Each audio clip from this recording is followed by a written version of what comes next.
stuff to do. Like, I had to do everything, you know? But I wouldn't even be able to do it. My nose would be cold, and I would be cold, and I would just go lie down and just, like, huddle up and just think about what I'm doing. And I would just, like, wait for it to pass. It wouldn't pass, like, quickly. It would take, like, I don't know, at least half an hour or something. And then eventually it would, though. But lucky for me, it'd be time to drink again. So that was pretty terrible. And then day 2 went by, and I got the 3 tallies on the other side of the jug, and then day 3 and day 4. So I drank 12 gallons of water in 4 days. The funny thing is that it was around that time where there was some competition for this radio show where they were giving away a Nintendo Wii, and whoever the contestants were, the criteria was that the winner would be the one who would drink the most water, and so the person who drank the most water died from, I guess, like an electrolyte deficiency, you know, because you're pissing it all away, and so whenever, like, someone talks about that sort of thing, or, like, asks me about the whole water intake thing, they're like, you can't drink 3 gallons of water in a day. You can't drink 12 gallons of water in 4 days. You'd die. Well, no, because I didn't. I felt like I was. So you do not die if you drink 12 gallons of water in 4 days. You just wish that you did. So it was either Thursday or Friday that the carb loading began, and so I began with fruit, and to restore the liver glycogen. And I remember eating a bunch of bananas and dried apricots, and I think the bad thing that I remember is that I feel like I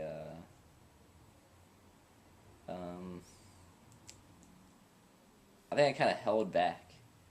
Because this was the first time I'd had like carbs freely in a long time, so I was afraid of like what they were gonna do, because I'd never done it before, so I didn't know what to expect, and I knew there was like a spillover point where you start getting fat. Not that you could get that fat in like 2 to 3 days of eating mass amounts of carbs, but I don't know, you'd be surprised. So I ate a whole bunch of fruit, and then I think towards the end of that night I started eating like yams and stuff. I mean, that's the only food that I remember eating, yams, like a lot of them. And I would bake them en masse. There's like a bunch of them, and just eat the whole thing. But they tasted so good. Like it was like this foreign nutrient that just made me feel good. It's like drugs, really. It's just awesome.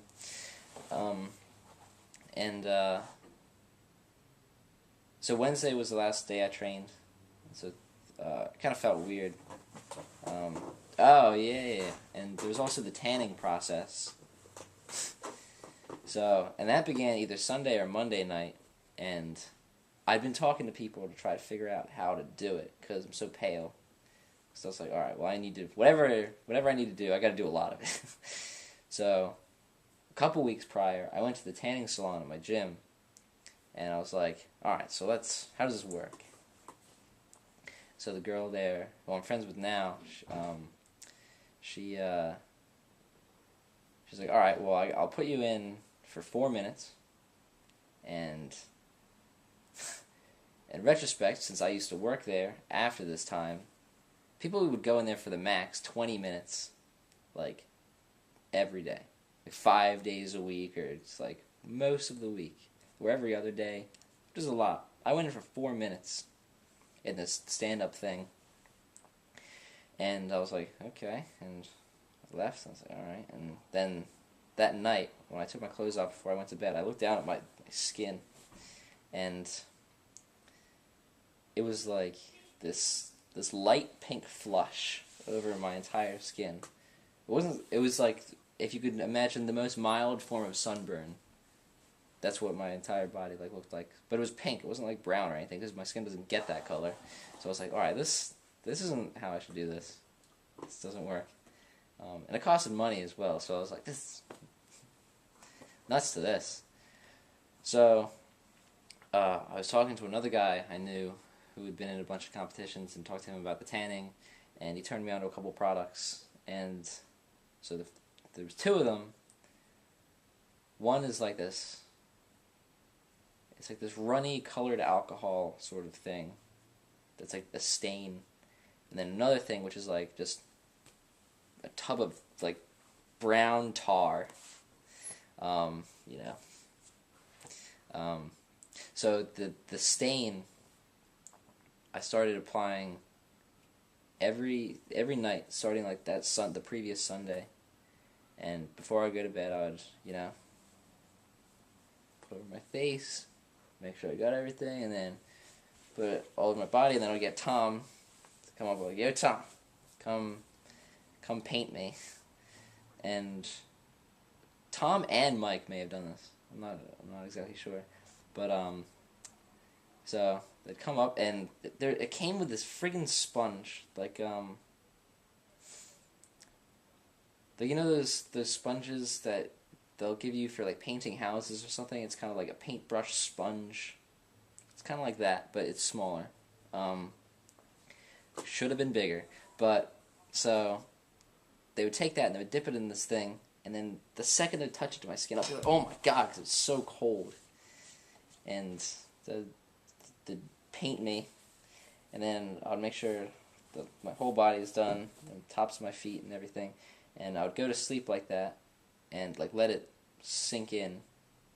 And I also, because I was shaving like all of my body hair, I had to I think I would like shave first, apply the stuff, and then lotion my legs and arms, especially my legs. But I got a little worried, because it was the first time that I was using this like bronzer, and I didn't think of it immediately then, but the lotion made it green. So I looked at my skin, I was like, I'm like green. I was like, oh god, I hope this works out.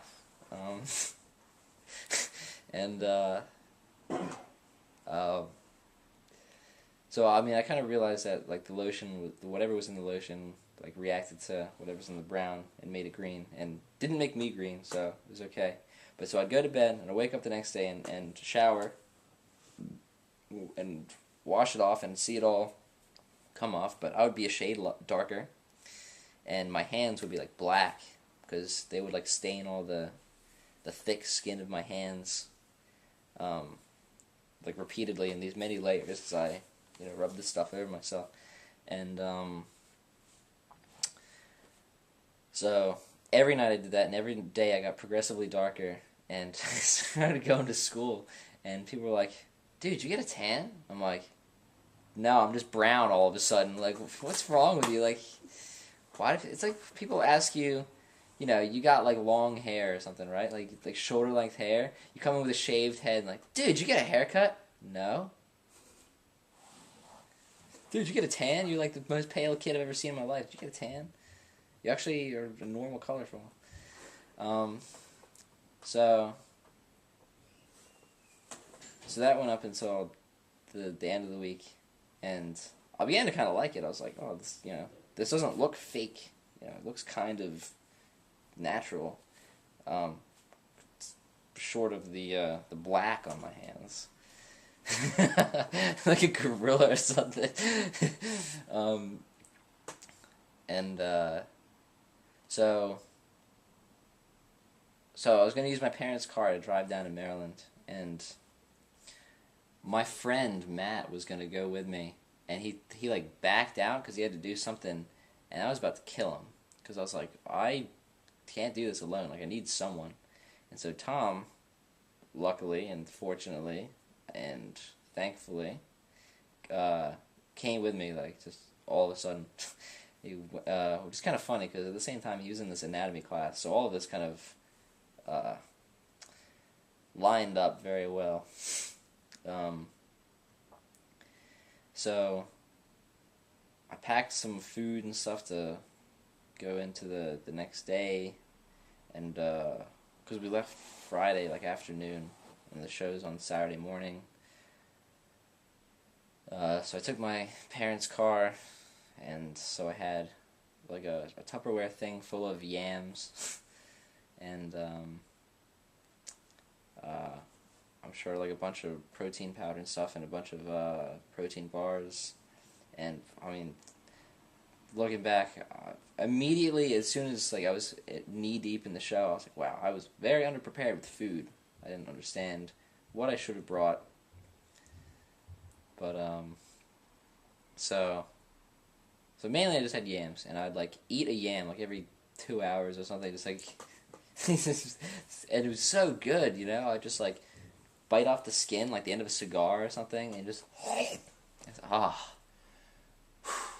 as if I just like had this like a delectable slice of cake or like pie or like this gourmet cheesecake or something.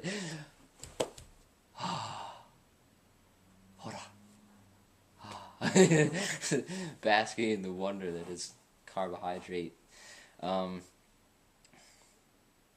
So we got to we got to the hotel where you had to like sign in with the promoter, and it was a Hilton, and that's where everyone was staying because it was like right around the corner from the venue, and all these bodybuilding shows are held at high schools, and this high school in particular was very, very nice.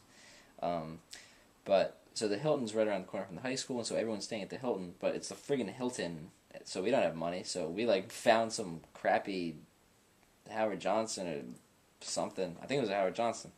And it was like way far away too. Like what?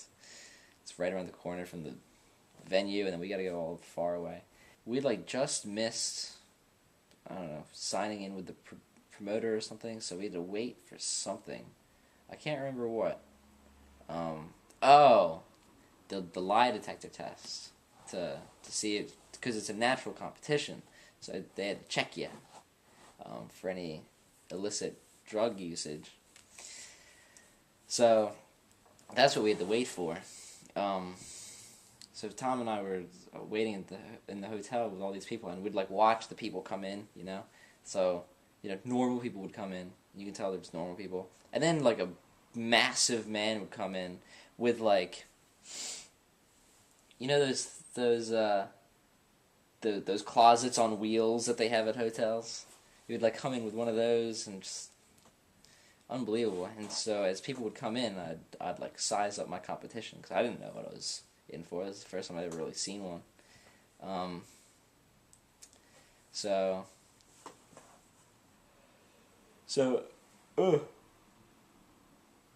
It was finally my turn, and I go up, and so there's this big cop.